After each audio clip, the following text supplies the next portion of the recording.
여수 앞바다로 북한의 반잠수정이 침투를 하게 되었습니다. 저희가 개발한 국산 장비로 발견을 하게 되었는데요. 조기 전력화된 가장 큰 성과 중에 하나라고 자부하고 있습니다.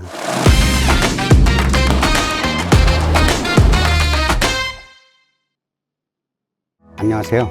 국방과학연구소에서 40년 근무했습니다. 주로 전자과학기술부에서 근무를 했는데 그 중에서도 TOD라고 불리는 장비가 있는데요. 이게 전방감시용 열상장비입니다. 전방에 비무장지대를 본다든지 해안선 감시를 한다든지 활동을 한 그런 장비가 되겠습니다.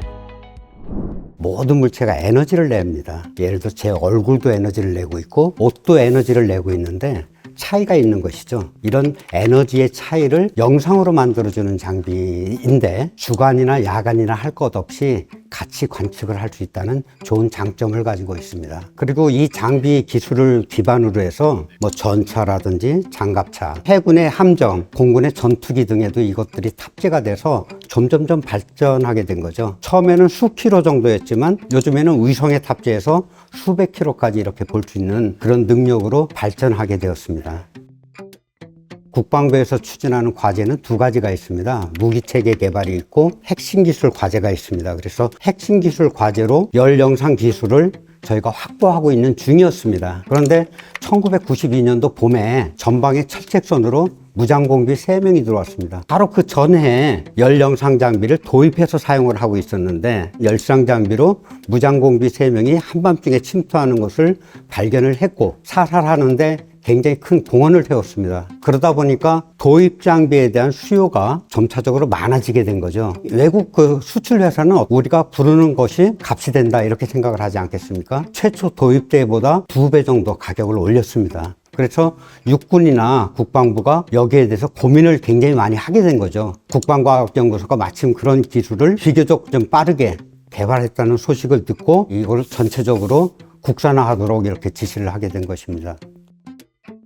초창기 핵심 기술 과제는 예산 배정이나 인력 배정이 굉장히 작게 배정이 됐습니다. 연구 개발을 할 수 있는 여건이 마련되지 않았습니다. 그래서 연구원들이 한마음으로 실험실에서 직접 전자회로 기판을 뜨고 광학부를 조립하고 얼기설기하게 이렇게 좀 장비를 만들게 된 것이죠. 그래도 빠른 시간 내에 성능을 낼 수 있었다는 점에서 저희 연구원들한테 굉장히 고마움을 느끼고 있습니다. 시험용 외국 도입 장비하고 저희 장비하고 이렇게 같이 놓고 비교를 해보니까 오히려 영상 선명도는 저희가 한 3배 정도 좋아가지고 보다 세밀하게 관측을 할 수 있었다는 점이 이제 보였습니다. 다만 이제 당시 후반부 훈령에는 무기 체계만 군 운용 시험 평가를 할 수 있도록 규정이 되어 있었습니다. 핵심 기술에 대한 군 운용 시험 평가를 할 수 있는 근거가 없었던 거죠. 그러다 보니까 육군과 합참이 망설이고 있었던 차에 국방부의 주요 관련된 부서에서 장관님께 승인을 얻어냈습니다. 승인을 받아서 업무가 이제 추진이 계속 진행이 된 거죠. 핵심 기술 과제로 직접 무기 체계에 적용된 이런 과제로서는 유일한 그런 장비가 되겠습니다. 육군 참모총장님께서 생산 시기를 1년 앞당겼으면 좋겠다는 의견을 내셨어요. 저희 연구원들은 거의 밤 12시가 퇴근 시간이었습니다. 토요일, 일요일을 다 반납을 했습니다. 그래서 연구원들한테 미안하고 한편으로 고맙게 생각을 하는데요. 이 덕분에 96년도 말부터 배치가 되기 시작해서 후방의 해안선까지 98년도까지 배치가 완료된 거죠. 마침 98년도 12월에 여수 앞바다로 한밤중에 북한의 반잠수정이 침투를 하게 되었습니다.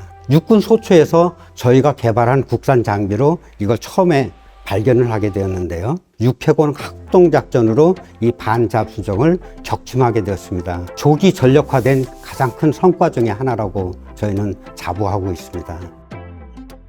사실은 저는 원래 통신 장비를 개발하고 싶었는데 전자과학 분야로 배치가 됐어요.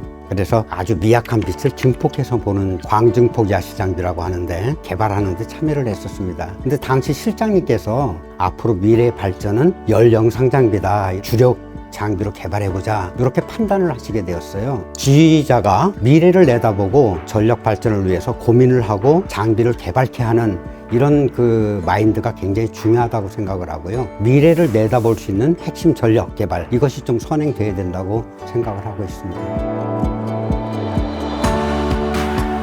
카덱스 행사가 성공적으로 잘 마무리가 되고 이것이 우리 무기 체계를 수출하는데 가장 큰 근간이 될 수 있는 그런 계기가 되었으면 좋겠습니다. 카덱스 화이팅!